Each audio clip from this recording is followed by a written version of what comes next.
Allah Subhanahu wa Ta'ala, yang mana beliau telah melimpahkan rahmat dan karunia-Nya kepada kita bersama, sehingga alhamdulillah kita bisa berkumpul di ruangan ini dalam melaksanakan presentasi CGP yang akan disampaikan nanti oleh Ibu Desmi. Kemudian salawat dan salam tak lupa kita ucapkan berbaginda Nabi besar kita, yakni Nabi Muhammad sallallahu alaihi wasallam. Allahumma sayyidina Muhammad wa ala ali sayyidina Muhammad. Baiklah, langsung saja kita masuk kepada acara kita pada pagi hari ini, yaitu penyampaian presentasi tentang diseminasi budaya positif di sekolah yang akan disampaikan oleh Ibu CGP kita, yaitu Ibu Desmi SPD. Kepada Ibu, waktu dan tempat kami persilakan.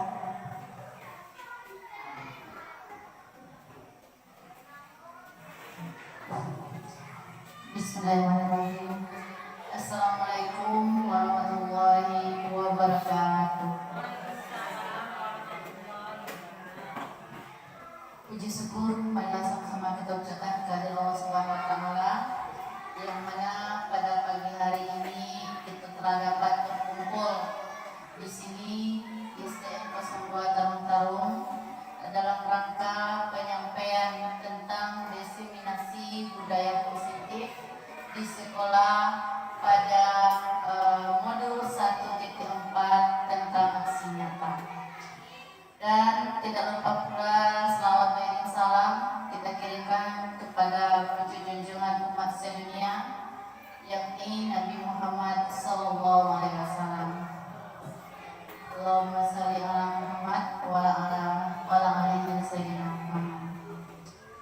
Baiklah, yang sama-sama kita hormati Ibu Kepala Sekolah SDN 02 Tarung-Tarung dan teristimewa Bapak Ibu Majelis Guru SDN 02 Tarung-Tarung.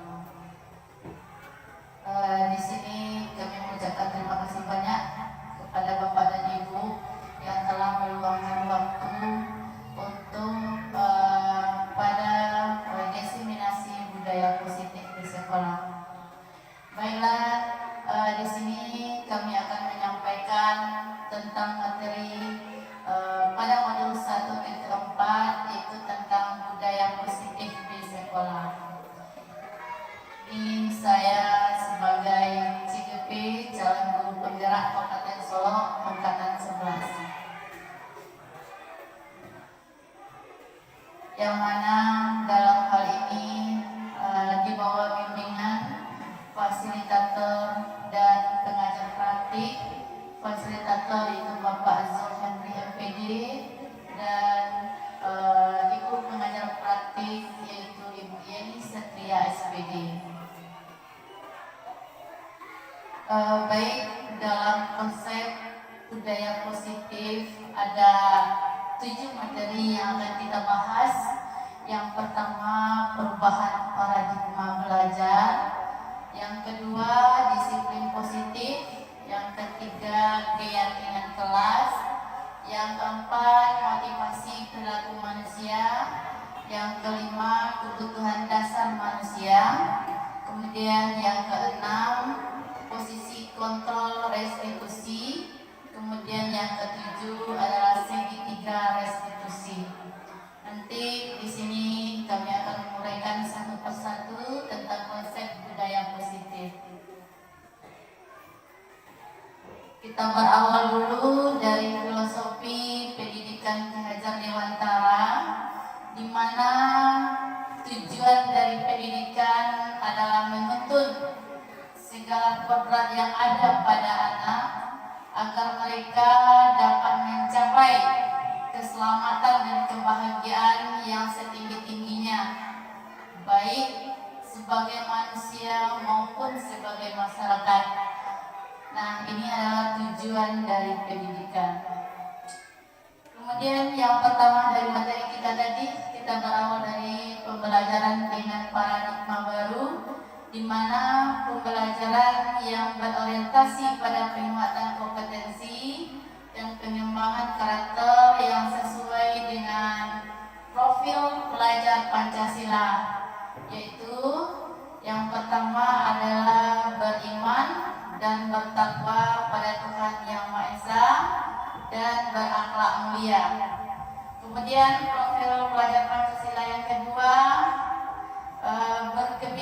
global, bergotong royong, kreatif, bernalar kritis, dan mandiri.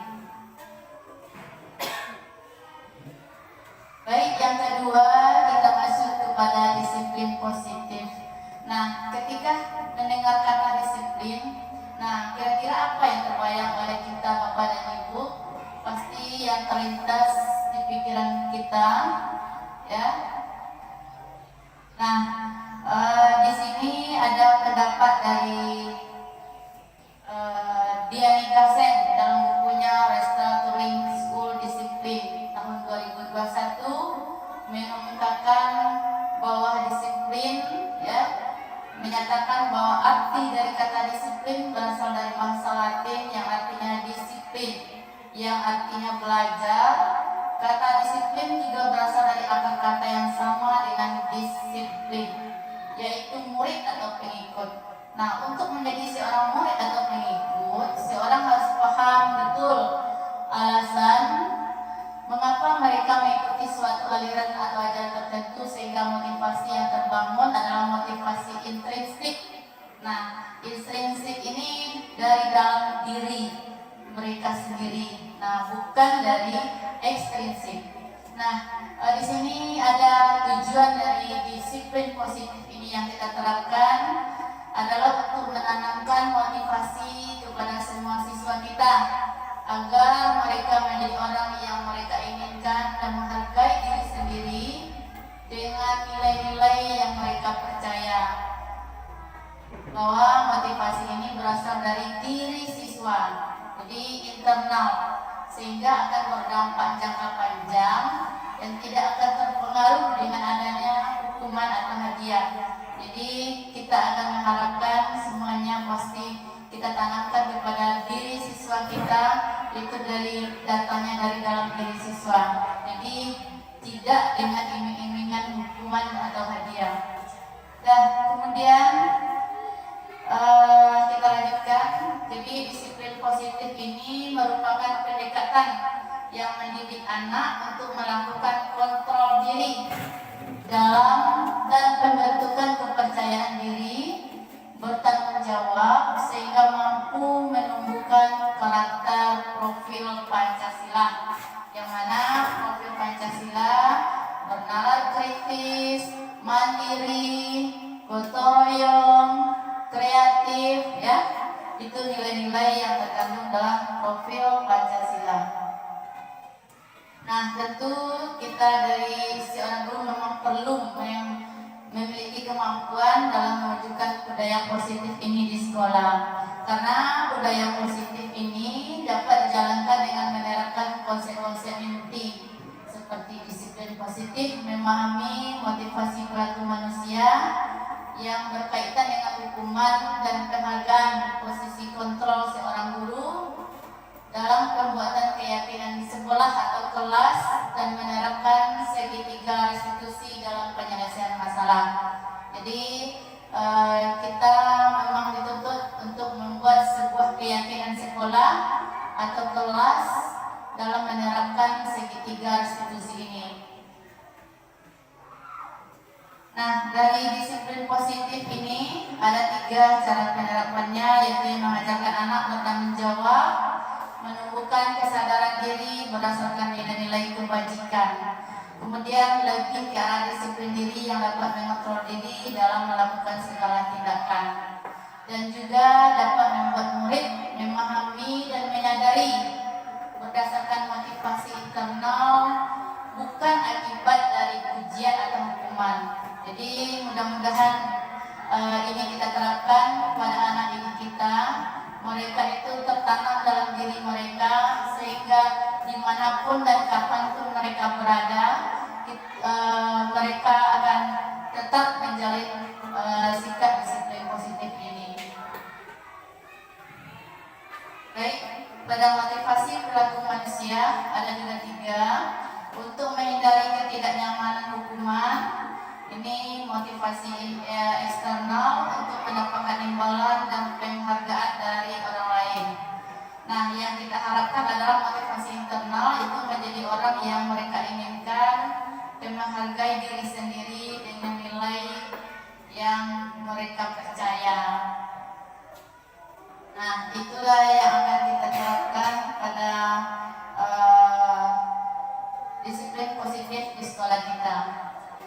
Kemudian juga motivasi perilaku manusia, ada yang bersifat motivasi internal. Ini untuk menjadi orang yang mereka inginkan dan menghargai diri sendiri dengan nilai yang mereka punya. Nah, jadi yang perlu dihindari adalah hukuman atau pemberian penghargaan yang berlebihan. Ini dapat meminimalisir motivasi eksternal dari diri individu. Jadi kita harapkan anak-anak kita ini di sini memang dari dalam dirinya, bukan atas iming-imingan mereka itu menjadi disiplin. Nah, apa saja tindakan yang perlu kita lakukan? Nah, di sini ada beberapa tindakan contoh dari tindakan guru. Nah, ini kita akan nanti akan menentukan apakah ini berbentuk hukuman atau konsekuensi. Mencatat 100 kali dalam buku kalimat, saya tidak akan terlambat lagi karena terlambat ke sekolah. Nah, kira-kira ini termasuk hukuman atau konsekuensi? Bapak dan Ibu? Konsekuensi. Jadi anak disuruh akan mencatat dalam buku-nya. Kalau seandainya dia melanggar, dia akan membuat saya tidak akan terlambat lagi. Dibuat 100 kali dalam bukunya. Hukuman atau konsekuensi? Konsekuensi. Berarti ini ditanamkan dari awal kepada anak. Oke. Kemudian lari mengelilingi lapang basket 2 kali karena terlambat hadir di sekolah. Apakah ini hukuman atau konsekuensi? Hukuman. Oke. Kemudian membersihkan coretan yang dibuat di meja tulis. Dia membersihkan sendiri karena dia mencoret sendiri. Konsekuensi. Oke. Kemudian murid diminta untuk push up 15 kali karena tidak menggunakan masker di sekolah. Ini berupa hukuman. Oke. Kemudian menggantikan kertas tugas teman yang telah dicoret-coret. Konsekuensi ya, karena mereka itu memang kita bangun kalau mereka itu kalau berbuat harus bertanggung jawab. Kemudian berjemur di lapangan basket pukul 12 siang karena ngobrol dengan teman, termasuk hukuman. Oke. Kemudian murid diminta bertelanjang kaki sepanjang hari karena tidak menggunakan sepatu warna hitam sesuai peraturan sekolah. Hukuman? Ya. Kemudian berdiri di depan kelas sambil mengangkat kaki 1 karena tidak bisa menjawab pertanyaan. Hukuman, ya. Kemudian membersihkan tumpahan air di meja tulis karena tersenggol pada saat belajar. Konsekuensi, ya. Kemudian kehilangan 10 menit di jam istirahat untuk mengerjakan tugas karena terlambat datang dan tertinggal pelajaran selama 10 menit. Konsekuensi, oke. Kemudian duduk di bangku di pinggir lapangan pada jam istirahat karena tidak diizinkan bermain oleh guru piket karena mencederai teman saat bermain di lapangan. Hukuman? Duduk di bangku di pinggir lapangan pada jam istirahat karena tidak diizinkan bermain oleh guru piket karena mencederai teman saat bermain di lapangan. Hukuman. Oke. Kemudian terlambat hadir di pembelajaran daring 15 menit, kemudian diminta untuk tinggal 15 menit sesudah kelas selesai untuk membahas ketertinggalan pembelajaran. Konsekuensi, ya. Kemudian lari mengelilingi lapang basket 2 kali karena terlambat 10 menit untuk pelajaran PJOK. Hukuman. Ini pelajaran PJOK ini Bapak dan Ibu. 2 kali karena terlambat 10 menit. Konsekuensi, ya. Jadi karena ini merupakan dalam olahraga itu kan mereka juga pertama adalah pemanasan. Kemudian membersihkan WC sekolah karena mematahkan pensil kawannya. Hukuman. Oke. Jadi kita sudah bisa membedakan mana yang hukuman konsekuensi.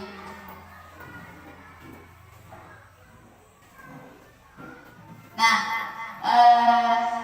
ini tadi bagaimana Bapak dan Ibu dari pertanyaan yang kita jawab tadi, sesuai atau tidak? Sesuai. Dari kita jawab, ada yang konsekuensi, ada yang hukuman. Nah, ini dia. Apakah sesuai dari pernyataan yang kita berikan tadi? Sudah sesuai. Oke. Berarti kita, Bapak dan Ibu, sudah kita mengetahui hukuman atau konsekuensi yang bisa kita terapkan kepada siswa kita.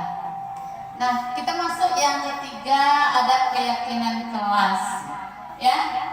Nah, keyakinan kelas atau keyakinan sekolah.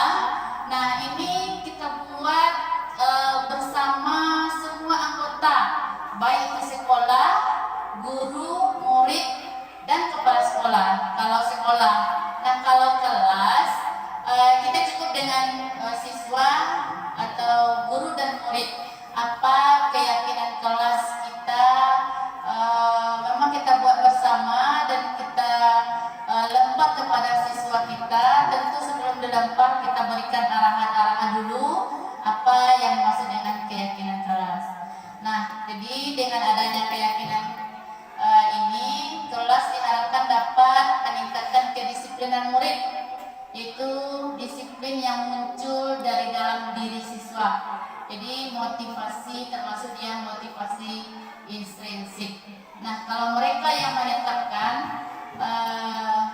tentu mereka yang sesuai dengan yang mereka mampu untuk melaksanakannya.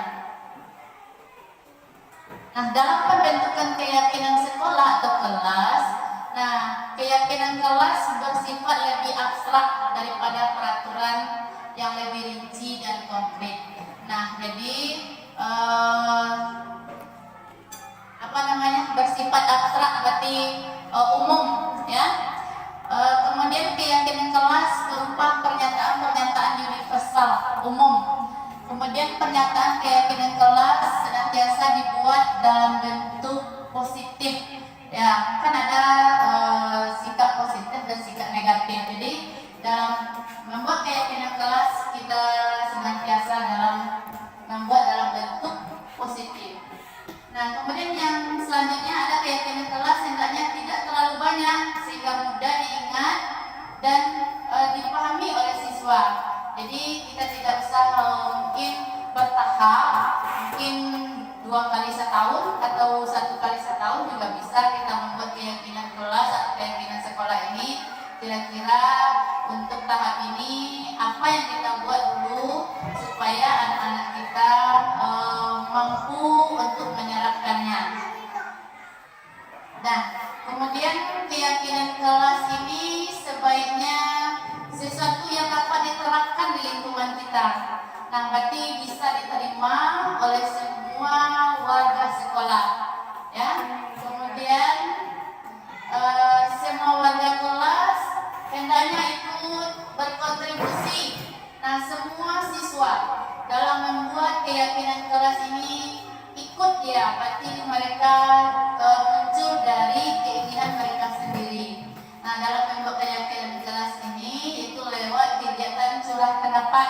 Berarti ada kita tanya dulu kepada siswa kita. Kemudian bersedia meninjau kembali. Nah, jika sewaktu-waktu, ya, keyakinan kelas ini ada perubahan. Nah, jadi kita bersedia meninjau kembali. Kemungkinan ada di perjalanan, mungkin ada timbul masalah. Nah, dan kemudian itu penting diterapkan. Boleh kita ulang lagi atau kita tinjau lagi dari waktu ke waktu. Contohnya tadi kita menerapkan atau 2 kali setahun. Kira-kira semester ini apa yang kita terapkan dulu anak-anak kita. Kalau sudah mantap untuk semester ini, mungkin semester besok kalau sudah mantap berarti kan mereka sudah biasa. Nah, kira-kira apa lagi semester yang akan datang. Nah, kemudian yang keempat yaitu motivasi perilaku manusia. Jadi ini ada berdasarkan pendapat Diana Townsend dalam bukunya Restructuring Small Discipline, ada 3 motivasi perilaku manusia. Yang pertama, untuk menghindari ketidaknyamanan atau hukuman. Kemudian yang kedua, untuk mendapat imbalan atau penghargaan dari orang lain. Nah, kemudian yang ketiga, untuk menjadi orang yang mereka inginkan dan menghargai diri sendiri dengan nilai yang mereka percaya. Dengan nilai-nilai yang mereka percaya. Nah, ini ada hukuman dan penghargaan. Nah, dalam menjalankan keyakinan kelas atau sekolah, nah bila ada suatu pelanggaran, tentunya sesuatu yang harus terjadi. Nah, tindakan yang terhadap suatu pelanggaran umumnya berbentuk hukuman atau konsekuensi. Kemudian berdasarkan pendapat Alficon, Partnership by Word 1993 wawancara Asset Annual, ini mengungkapkan baik penghargaan maupun hukuman adalah cara-cara mengontrol perilaku seseorang yang bisa menghancurkan potensi untuk pembelajaran yang sesungguhnya. Ini menurut pendapat Alficon. Nah, kemudian menurut Alficon juga, secara ideal tindakan belajar itu sendiri adalah penghargaan yang sesungguhnya. Jadi memang dituntut anak kita timbulnya dari motivasi intrinsik. Jadi sudah tertanam pada diri mereka. Yang kelima, ada kebutuhan dasar manusia. Ada 5 kebutuhan kita sebagai manusia, ya, yang paling umum itu bertahan hidup. Kemudian,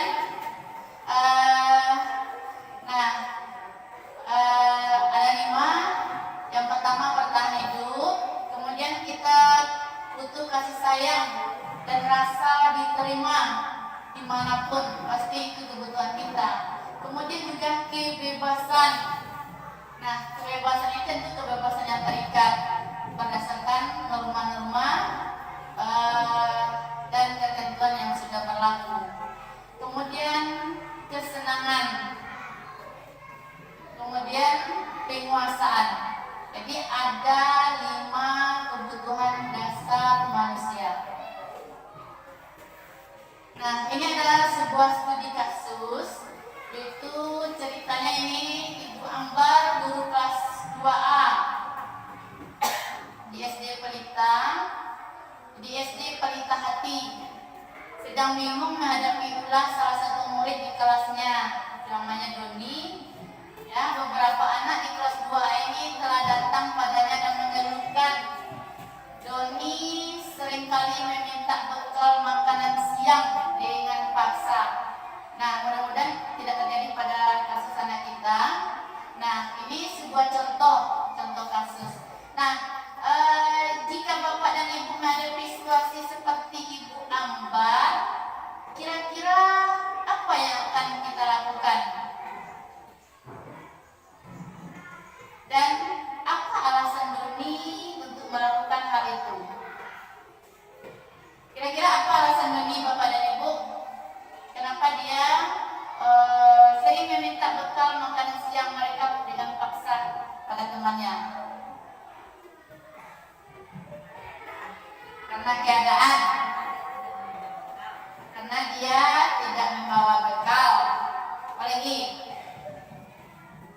Termasuk kebutuhan mana tadi? Yang kebutuhan manusia tadi? Bertahan hidup. Ya, mungkin Doni ini ya mungkin tidak dibekali oleh orang tuanya dari rumah makanan, kemudian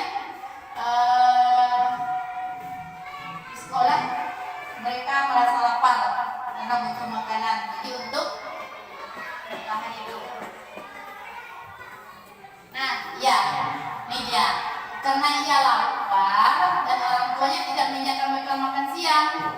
Kemudian maka kebutuhan dasar yang sedang berusaha dia penuhi adalah untuk kebutuhan untuk bertahan hidup, ya. Nah, alasan yang kedua, karena dia merasa senang temannya jadi memperhatikannya.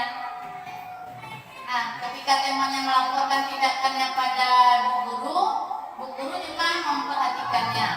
Maka kebutuhan dasarnya yang sedang dipenuhi Doni akan cinta dan kasih sayang. Jadi kadang-kadang anak kita ini suka mengambil perhatian, mungkin dia membuat sebuah masalah, kemudian mereka ditegur, dan kita menyapanya. Jadi ada kepuasan tersendiri bagi dia.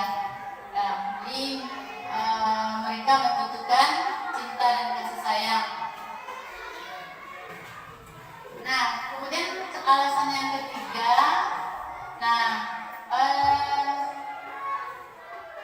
ada pula kepuasan tersendiri atas Doni, ya, yang merasa hebat karena teman-teman jadi takut dan menuruti keinginannya. Nah, jadi kebutuhan apa yang dipenuhi Doni? Nah, ya, kebutuhan akan kekuasaan. Nah, kemudian ini lagi alasan yang keempat sebenarnya ini karena bosan dengan bekal yang disediakan ibu mungkin selalu sama menunya, dia ingin mencoba menu temannya. Nah, di sini Doni memenuhi kebutuhan dasar manusia sebagai kebebasan, ya. Nah, yang keempat, apa alasan Doni? Ya, saya iseng saja dan ingin menikmati ekspresi wajah teman-teman yang kesal.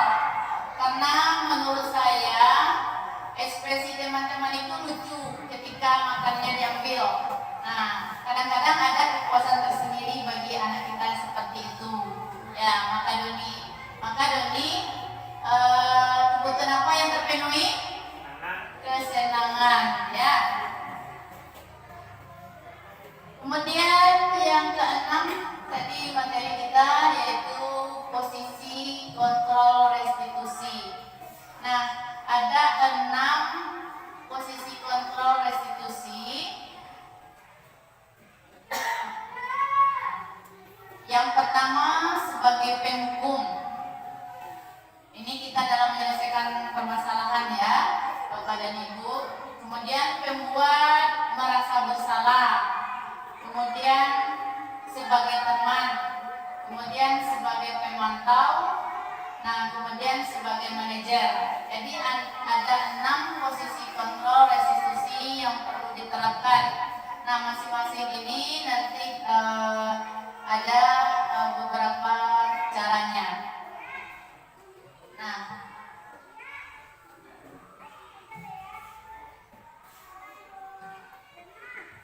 bisa ya Pak, Bapak dan Ibu? Kurang ya? Diperbesar lagi. Nah, ini posisi kontrol restitusi. Nah, motivasi eksternal, kemudian sebagai motivasi internal.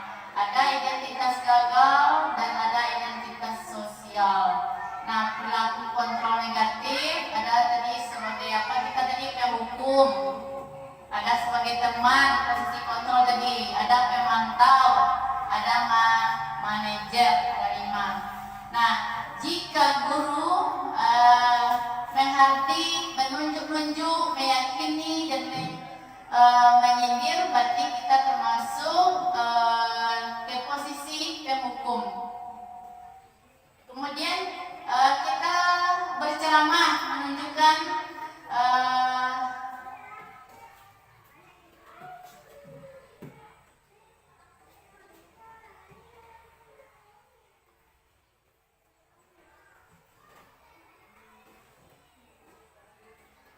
ya, menunjukkan kekecewaan yang mendalam kepada siswa. Kita berceramah, kemudian kita nasihati, ya.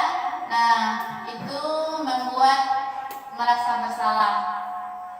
Kemudian sebagai teman dalam penyelesaian masalah tersebut, yaitu kita membuat alasan-alasan untuk murid-muridnya. Nah, mungkin kita dalam menyelesaikan masalah dalam penyelesaian masalah bawakan posisi kita sebagai dia. Nah, berarti dia dalam menyelesaikan masalah, kita sebagai temannya. Kemudian menghitung dan mengukur. Nah, ini kita hitung dan kita ukur seberapa kesalahan dari siswa kita tadi. Nah, itu kita sebagai pemantau. Nah, kalau sebagai manajer itu mengajukan pertanyaan-pertanyaan, mungkin dalam menyelesaikan masalah itu apa masalahnya tadi, kemudian dijelaskan oleh anak, kemudian memang kita perlu untuk bermain, umpamanya perlu untuk berteman, kemudian kita jadikan mereka yang mencari solusi sendiri jika terjadi permasalahan. Jadi bukan kita yang menunjukkan jalannya bagaimana. Jadi mereka yang mencoba apa yang seharusnya mereka lakukan dalam penyelesaian masalah tersebut. Nah, jadi jika guru berkata, kalau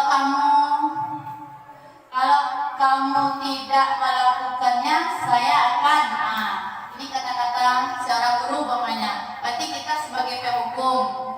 Nah, kalau sudah kamu sudah mengecewakan ibu dan bapak. Nah, itu kata-kata kita, berarti kita sebagai pembuat merasa bersalah. Kemudian lakukan demi bapak ibu, ya, sudah nanti bapak ibu bantu untuk membereskan. Pokoknya ada permasalahan, kemudian kita ini kalimat kita, berarti kita di posisi kita adalah sebagai teman. Nah, kemudian apa peraturannya, kemudian apa konsekuensinya, apa yang telah kamu lakukan, apa yang terjadi sekarang. Kita munculkan pertanyaan kita seperti itu dalam penyelesaian masalah, berarti kita berada di posisi pemantau. Kemudian apa yang kita yakini, apakah kamu meyakini dari hal tersebut? Kalau kamu meyakininya, maukah kamu memperbaikinya? Kalau kamu memperbaikinya, jadi kira-kira hal tersebut akan menggambarkan apa tentang dirimu. Jika kita balikkan ke diri mereka, ke anak tadi, jika kamu di posisi dia, posisi korban, kira-kira apa yang harus kamu lakukan? Jadi siswa tersebut yang mencari solusinya sendiri. Nah, itu berada di posisi manajer. Nah, kemudian dari hasil memberontak, kemudian pendendam, kemudian menyalahkan orang lain. Nah, berarti berada di posisi penghukum. Kemudian menyembunyikan dan menyangkal dan berbohong, itu berada di posisi pembuat merasa bersalah. Kemudian ketergantungan, ini sebagai teman. Kemudian menyesuaikan bila diawasi. Jadi kita awasi, kemudian menyesuaikan, kita berada di posisi pemantau. Kemudian menguatkan watak atau karakter dalam penyelesaian masalah ini, hasil yang diharapkan. Berarti kita berada di posisi manajer. Nah, kemudian murid berkata, saya tidak peduli. Nah, ini berada di identitas gagal, yaitu penghukum. Kemudian maafkan saya, berarti pembuat merasa bersalah. Kemudian saya pikir bapak atau ibu teman saya. Nah, ini kalau ini terletak pada kata-katanya, berarti berada pada posisi teman. Kemudian saya akan dapat berapa bintang kalau melakukan hal tersebut. Nah, berada pada posisi pemantau. Kemudian bagaimana caranya agar saya bisa memperbaiki keadaan ini?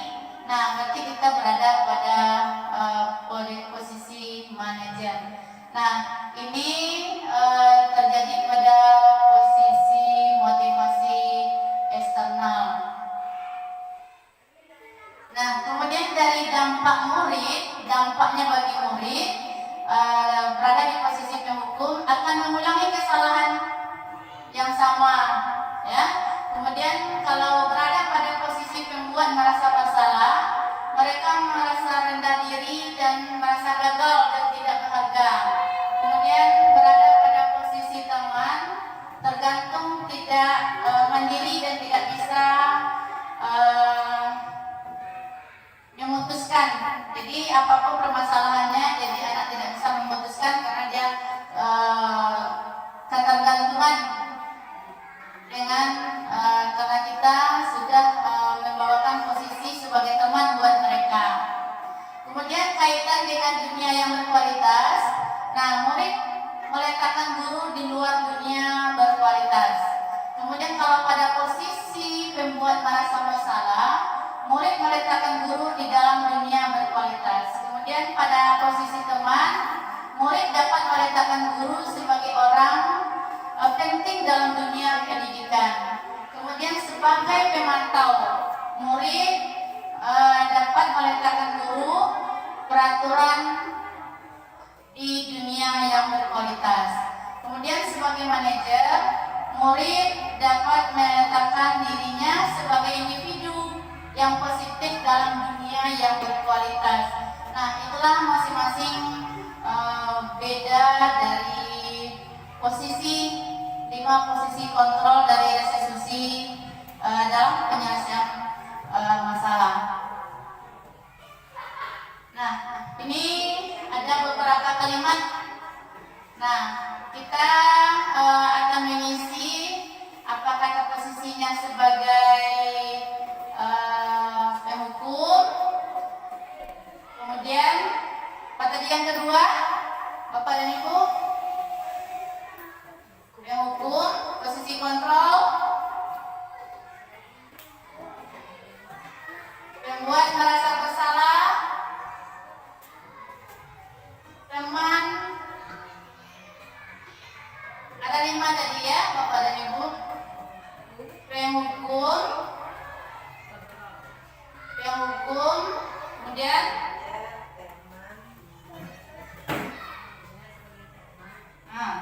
penghukum, pembuat merasa bersalah, sebagai teman, pemantau, dan manajer.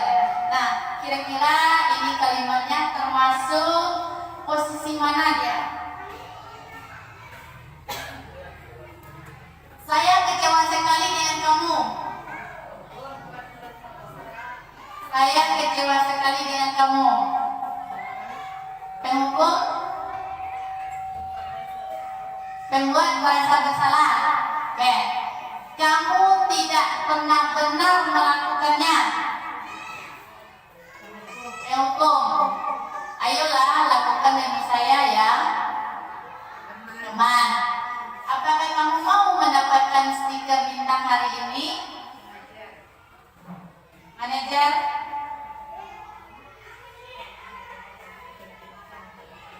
Apakah kamu mau mendapatkan stiker bintang hari ini? Berarti diiming-imingi dengan hadiah. Memantau. Oke. Bagaimana kamu bisa menyelesaikan masalah ini? Kita minta kepada siswa kita, bagaimana kamu bisa menyelesaikan masalah ini? Berarti posisi kita sebagai manajer. Kamu selalu yang paling terakhir. Penghukum, kamu tidak akan mendapat bintang bila tidak menyelesaikan tugas ini ya. Penghukum, berapa kali sih saya sudah mengatakan kepada kamu? Kalau itu kalimat yang terlontar, kira-kira di posisi mana?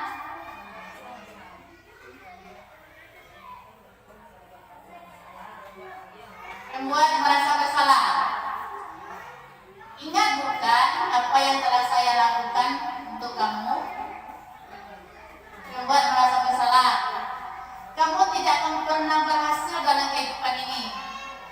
Dan hukum. Apa rencanamu untuk menyelesaikan ini? Manajer. Oke. Sudah disimpan jawabannya? Kita cocokkan. Oke.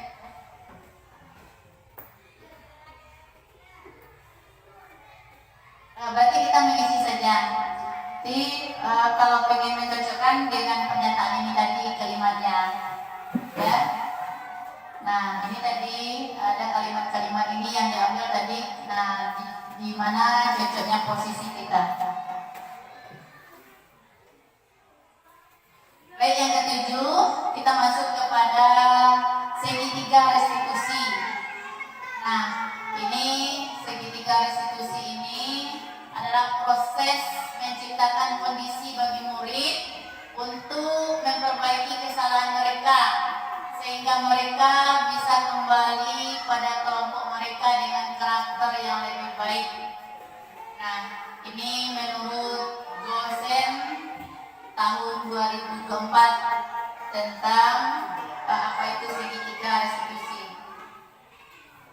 Nah, ciri-ciri restitusi. Pertama, restitusi bukan untuk menebus kesalahan, namun untuk belajar dari kesalahan. Kemudian, restitusi ini untuk memperbaiki hubungan. Kemudian yang ketiga, restitusi adalah tawaran, bukan paksaan. Kemudian restitusi dapat menuntun untuk melihat ke dalam diri. Kemudian yang kelima, restitusi mencari kebutuhan dasar yang mendasari tindakan. Kemudian yang keenam, restitusi fokus pada karakter bukan tindakan. Kemudian yang ketujuh, restitusi menguatkan dan fokus pada solusi. Kemudian yang kedelapan, restitusi mengembalikan murid yang berbuat salah pada kelompoknya. Jadi kita selesaikan dengan restitusi segitiga restitusi, berarti kelompoknya yang bersalah itu bisa menerima temannya kembali. Baik, jadi itu saja dari materi kita. Ini saya sudah coba menerapkan segitiga restitusi terhadap siswa kita yang bernama Vanita. Waktu itu dia punya masalah itu tentang dia tidak melengkapi atribut sekolah. Waktu itu kemudian saya panggil dan saya tanya, kemudian dikembalikan kepada dia dalam menyelesaikan masalah tersebut. Tapi mudah-mudahan Senin kemarin saya tinjau lagi karena dia yang berjanji sendiri dan dia berusaha untuk memenuhi janjinya tersebut. Waktu itu dia tidak pakai atribut waktu pacaran.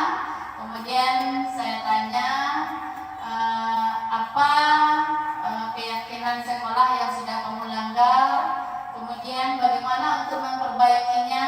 Berarti dia sendiri yang menyelesaikan, mencari solusi dari permasalahan tersebut. Nah, jadi mudah-mudahan apa yang kita terapkan, permasalahan yang kita selesaikan dengan cara segitiga restitusi bisa kita terapkan di sekolah kita. Bisa kita putar sebentar videonya.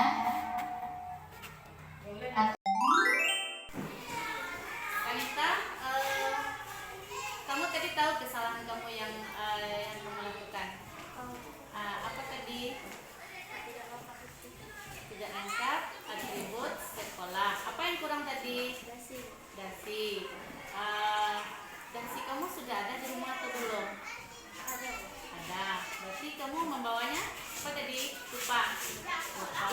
Ya, Anita, sebaiknya kadang-kadang kita terburu-buru jadi kita lupa. Ya.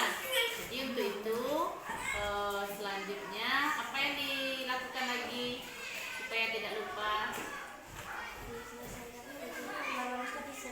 Malamnya disiapkan. Nah, Kanita tahu nggak apa pelanggaran yang buat yang kita langgar hari ini? Apakah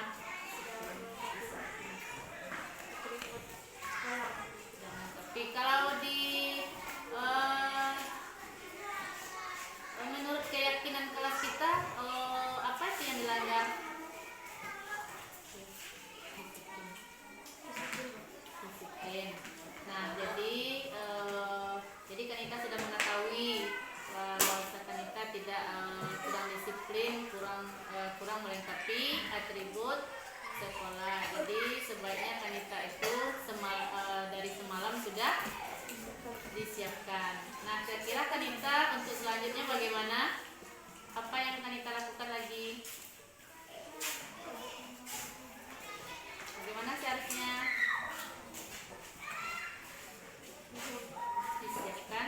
Disiapkan malam sebelum pergi ke sekolah. Jadi untuk yang akan datang, mohon ya diubah lagi ya. Oke, terima kasih. Waalaikumsalam warahmatullahi wabarakatuh. Tadi baik sudah ini jadi cukup menambah kita sebagai kepala sekolah maupun kalau kita guru kalau kita betul-betul memperhatikan. Kemudian kita selama ini cuma kan mengenal tata tertib sekolah dengan tata tertib kelas. Jadi sekarang yang ibu tanyakan apa bedanya tata tertib kelas dengan keyakinan kelas dan bagaimana proses dari penyusunan keyakinan kelas ini. Jadi boleh dipindahkan pula ke kelas yang lain. Yang biasanya kita kan tata tertib kelas. Jadi terima kasih, ini sangat kalau kita praktikan baik-baik Bapak Ibu, ini sangat membantu bagi kita. Materi yang disampaikan oleh Bu Ismail bisa kita bawa ke lokal kita. Terima kasih. Baik Bapak dan Ibu, pertanyaan yang luar biasa sekali dari Ibu Kepala Sekolah, yaitu tentang apa beda dari keyakinan sekolah atau keyakinan kelas dengan tata tertib sekolah. Baik, mungkin di sini ada Bapak dan Ibu yang bisa membantu dulu menjawab pertanyaan tersebut. Silakan. Oke, Bu R. Terima kasih Ibu Desmi Waris atas kepercayaan dalam menjawab pertanyaan dari Ibu Kepala Sekolah tadi. Ini menurut saya saja ya Bapak Ibu, apakah ada perbedaan antara keyakinan kelas dengan tata tertib kelas? Menurut saya keduanya hampir sama. Cuman perbedaannya dalam merumuskan mungkin. Kalau keyakinan kelas itu rencananya ada kerjasama antara kita, antara guru dengan murid. Mungkin kita membuat kata-kata ajaib dulu, kita rancang bersama-sama. Contohnya di sini kita buat sama-sama membuat keyakinan kelas dengan kata panduan saya senang. Contohnya. Saya senang selalu berpakaian rapi. Nanti kita balikkan kata yang telah kita rancang bersama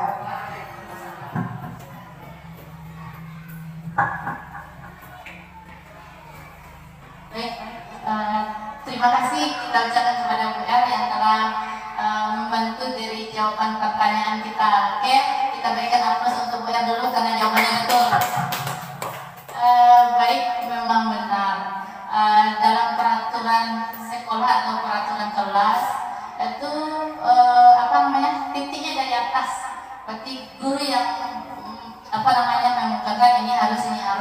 Nah, iya. Nah, kalau keyakinan kelas atau keyakinan sekolah kita rumuskan bersama-sama dengan kita libatkan semuanya, siswa, guru, kepala sekolah. Mungkin kita juga bisa libatkan komite karena mungkin nanti berdampak kepada orang tua kelas, orang tua siswa. Nah, kita libatkan apa kira-kira keyakinan. Contohnya di sini dalam membuat peraturan kelas dalam peraturan kelas kita minta dalam kelas kira-kira apa yang harus kita lakukan anak-anak. Nah, apa yang harus kita kan budaya positif tadi. Berarti yang positifnya tidak boleh meribut. Kata ada salah seorang yang menjawab, ada mungkin harus menghormati pendapat orang lain. Nah, itu peraturan. Nah, kemudian dari peraturan tadi kita munculkan dulu peraturan yang banyak-banyaknya. Nah, nanti dari peraturan itu kita kelompokkan. Nah, masuk kemana dia? Mungkin masuk ke saling menghormati, masuk kepada disiplin, masuk kepada tentang keyakinan yang ada agak 5 tentang saling menghormati, disiplin, saling tanggung jawab, itu contohnya. Nah, jadi berarti kita munculkan dari siswa atau guru kalau di sekolah, kalau kelas tentu siswa.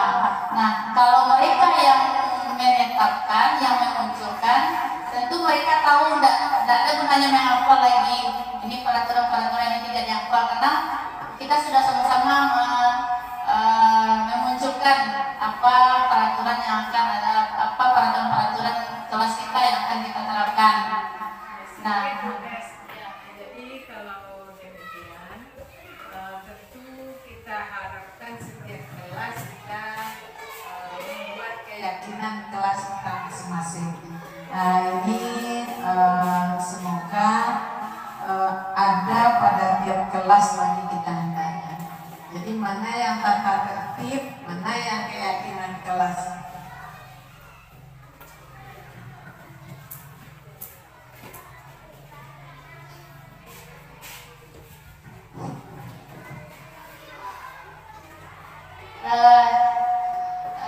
Tidak ada kata terlambat ya Bapak dan Ibu. Mungkin dulu saya belum dapat ilmu sepenuhnya, tapi dari pengalaman-pengalaman dari teman-teman yang memposting saya juga sudah terapkan di kelas. Itu namanya kesepakatan kelas. Nah, kemudian sebenarnya ini harus ditempel ya Bapak dan Ibu karena belum terlaksana lagi. Kita bisa kita print besar. Kemudian kita tempelkan, ini contohnya kesepakatan kelas, kemudian menghormati. Jadi semua siswa diharapkan untuk menghormati satu sama lain, guru dan semua warga sekolah. Nah, jadi mungkin masing-masing kelas bisa menerapkannya apa kesepakatan kelasnya. Jadi kemudian tentang kehadiran.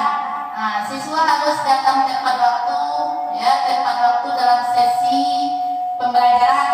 Nah, jadi mereka yang menerapkan, jadi setiap bel berbunyi masuk, karena mereka sudah tahu, mereka semuanya berada di dalam kelas dan tidak ada yang ingin terlambat. Karena sudah kesepakatan dia. Iya, karena sudah mereka yang menyepakati bersama. Kemudian dalam kesepakatan itu, kemudian satu orang yang memunculkan, kita tanyakan kepada audien, apakah bisa disepakati, apakah bisa dilaksanakan atau tidak. Ya, mungkin itu jawaban dari pertanyaan Ibu tadi. Jadi untuk kesepakatan kelas ini minimal 1 kali berapa kita ubah? Mungkin sudah Bu dalam 1 semester ini berarti kan sudah terbiasa. Kira-kira apa pembiasaan yang ingin kita terapkan? Boleh di kelas 1 semester lagi, atau untuk 1 tahun kita terapkan bisa juga, atau ditambah juga bisa.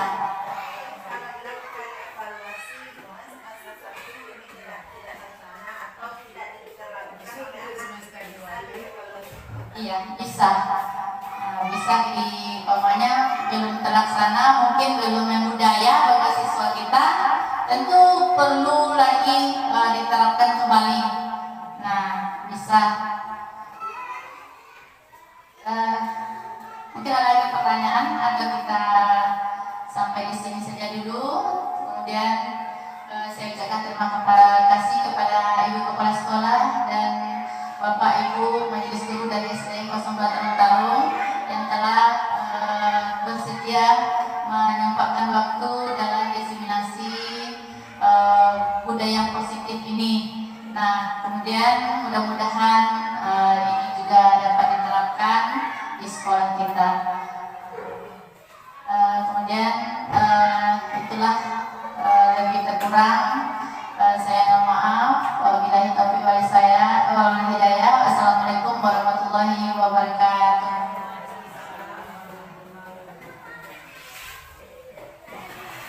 Terima kasih banyak kita ucapkan kepada Ibu Desmi Warnes yang sudah menyampaikan presentasi tentang diseminasi budaya lokal kepada kita. Saya sebagai pembawa acara, kalau ada kata-kata saya salah, saya mohon maaf. Assalamualaikum warahmatullahi wabarakatuh. Assalamualaikum warahmatullahi wabarakatuh. Saya perkenalkan, nama saya Erli Pasmi Warna, Kepala SD Negeri 02 Tarung-Tarung, Kecamatan 9 Kota Sungai Lasi, Kabupaten Solo. Dengan adanya paparan dari Ibu Desmi Warnis yang di mana materinya yaitu konsep budaya positif di sekolah, di mana materi yang disampaikan oleh Ibu ini memang sangat positif sekali dan sangat bermanfaat di sekolah kami, terutama di dalam konsep budaya positif yang disampaikan oleh Ibu Desmi Warnis tersebut, yaitu di antara lain adalah keyakinan kelas, di mana kami biasanya merumuskan secara bersama kepala sekolah, majelis guru, dan komite sekolah hanya baru berupa tata tertib sekolah. Nah, dengan penyampaian dari materi Ibu Desmi Warnis ini memang sudah menambah wawasan warga SD Negeri 02 Tarung-Tarung, yaitu dengan adanya keyakinan kelas ini semua murid kita ikut sertakan dan kita meminta pendapat dari murid kita tersebut. Jadi memang konsep budaya positif ini sangat bermanfaat sekali bagi sekolah kami di SD Negeri 02 Tarung-Tarung. Terima kasih. Assalamualaikum warahmatullahi wabarakatuh. Assalamualaikum warahmatullahi wabarakatuh. Perkenalkan, kami Putri Nurlaili guru dari SDN 02 Tarung-Tarung. Di sini kami ingin memberikan masukan tentang penampilan presentasi oleh Ibu CGP kita angkatan 11, yaitu Ibu Desmi Warnes dari Kecamatan 9 Kota Sungai Lasi, Kabupaten Solo, yang mana beliau menampilkan tentang diseminasi budaya positif. Masukan yang ingin saya berikan adalah budaya positif memang penting untuk diterapkan di lingkungan sekolah kita. Budaya positif itu kita mulai dari lingkungan kelas, karena di dalam kelas ada beberapa budaya positif yang perlu Ibu Desmi Warnes terapkan, terutama kepada anak murid, yaitu mulai dari hal-hal kecil seperti salam, sapa, dan senyum. Itu merupakan salah satu contoh budaya positif yang mungkin bisa diterapkan dari awal oleh Ibu Desmi Warnes di kelas. Kemudian untuk penampilan Ibu Desmi Warnes itu sudah sangat luar biasa, dan materi yang disampaikan sudah sesuai dengan aturan-aturan yang sudah ditetapkan. Demikian yang masukan yang dapat kami berikan. Terima kasih.